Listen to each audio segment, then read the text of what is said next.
Les algos d'apprentissage prennent en entrée des matrices numériques. Mais pour beaucoup d'applications, ce qu'on veut manipuler, c'est du texte. Et donc, on a besoin d'une méthode pour convertir des données textuelles en données numériques. Il existe différentes méthodes pour le faire. Ce que je vais vous montrer ici, c'est une méthode assez classique pour construire un vecteur pour un texte donné. Prenons un texte concret. Donc, par exemple, celui-ci, qui est le document 1094 dans le corpus Reuters. Le corpus Reuters est facilement accessible et en fait, vous allez trouver sur le site du cours un notebook avec lequel vous allez pouvoir jouer et donc vous allez avoir accès au corpus. Ce corpus-là est constitué d'environ un peu moins que 11 000 articles et ce sont des articles de nouvelles financières de l'agence Reuters.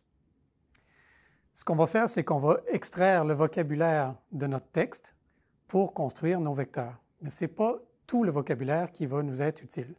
Par exemple, les nombres, les mots qui sont trop peu fréquents dans le corpus, les mots qui sont trop courts, on va les ignorer parce qu'ils ne sont pas vraiment pleins d'informations par rapport au sens du texte en général. Aussi, on va éliminer les doublons, donc les mots qui apparaissent plus qu'une fois, on va garder une seule copie pour obtenir finalement le vocabulaire, c'est-à-dire l'ensemble des mots qui sont utilisés dans ce document-là. Maintenant, je vais refaire la même chose avec tous les documents du corpus pour aller extraire l'ensemble du vocabulaire du corpus. Dans ce corpus-ci, avec le filtrage que je viens de faire, j'aboutis à 10 000, à peu près 10 000 mots.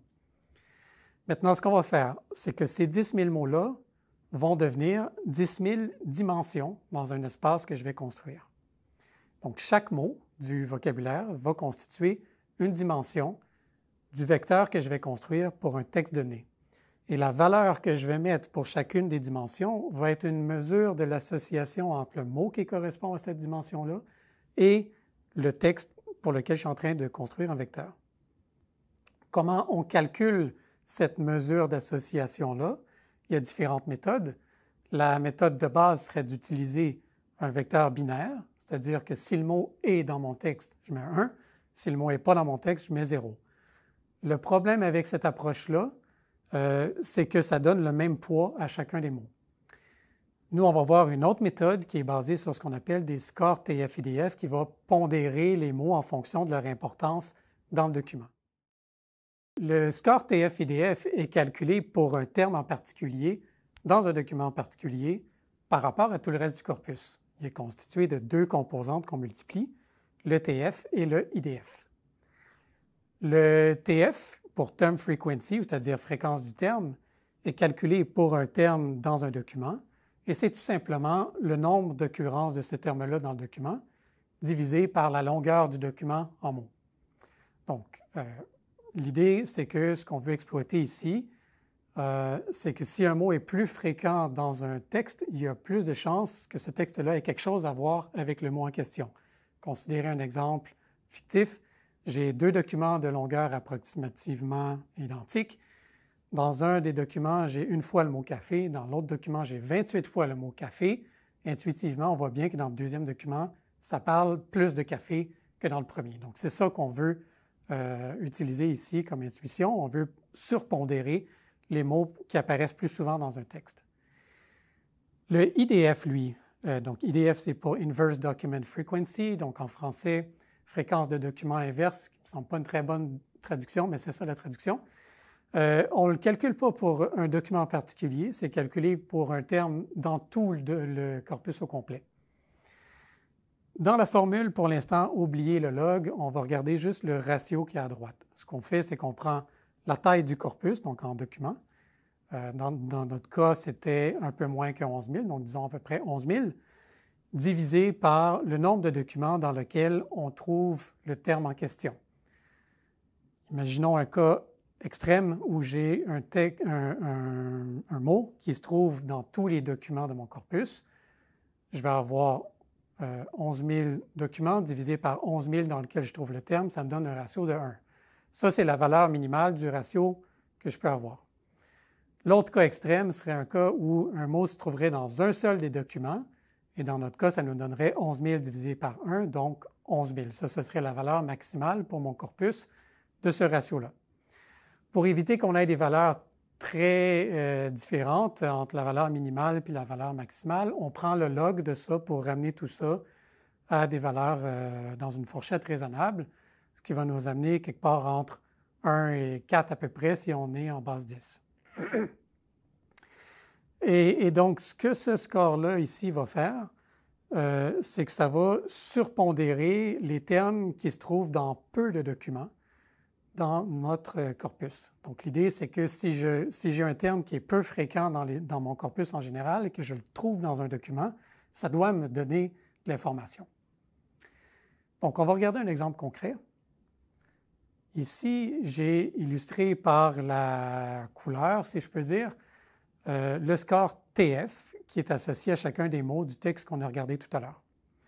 Ce qu'on voit qui ressort très fort, c'est « de » et « said », qui sont des mots qui finalement ne disent pas grand-chose sur le sens du texte en général.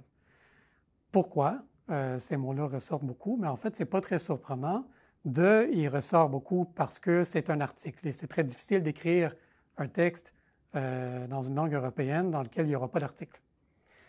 Donc, si on regardait d'autres textes dans le corpus ou d'autres textes de même dans d'autres langues, on va trouver souvent des mots-outils, des prépositions, des auxiliaires, des articles, etc.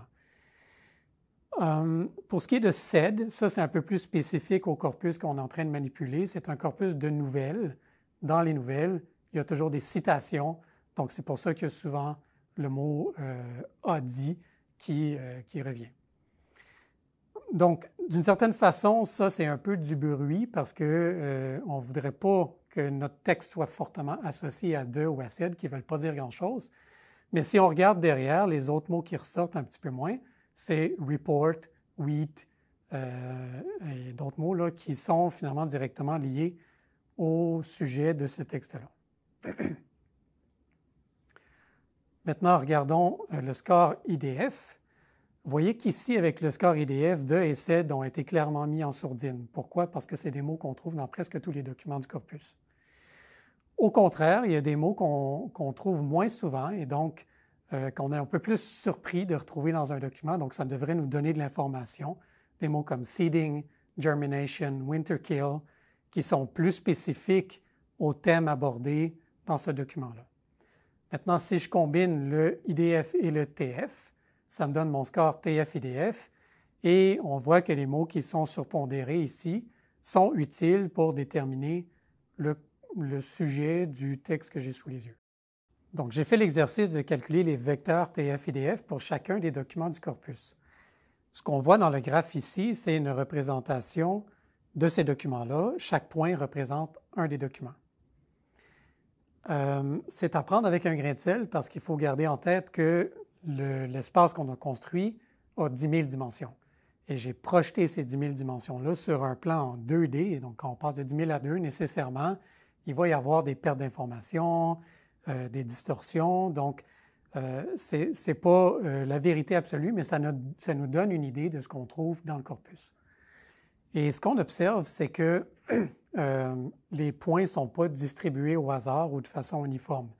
Il y a des clusters, des grappes, c'est-à-dire ce sont des textes qui ont des vecteurs similaires et donc qui vont se retrouver plus ou moins dans la même zone de notre espace.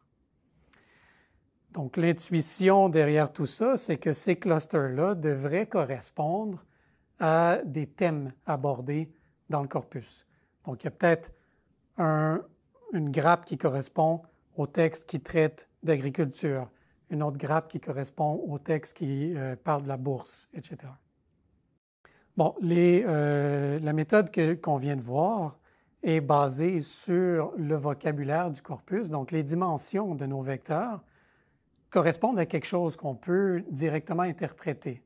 On voit une association entre un mot et un texte et c'est ça qu'on encode dans nos vecteurs.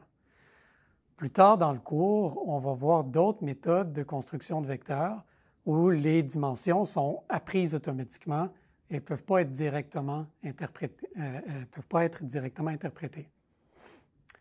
Cela dit, ce type de vecteur-là, basé sur le vocabulaire, est un type de vecteur vraiment classique qui a été beaucoup utilisé, notamment en recherche d'informations et pour les tâches de classification de documents. D'ailleurs, plus tard dans le cours, on va revenir sur ces vecteurs-là pour essayer de reconnaître les textes qui appartiennent à une catégorie en faisant de la classification au moyen d'un SVM.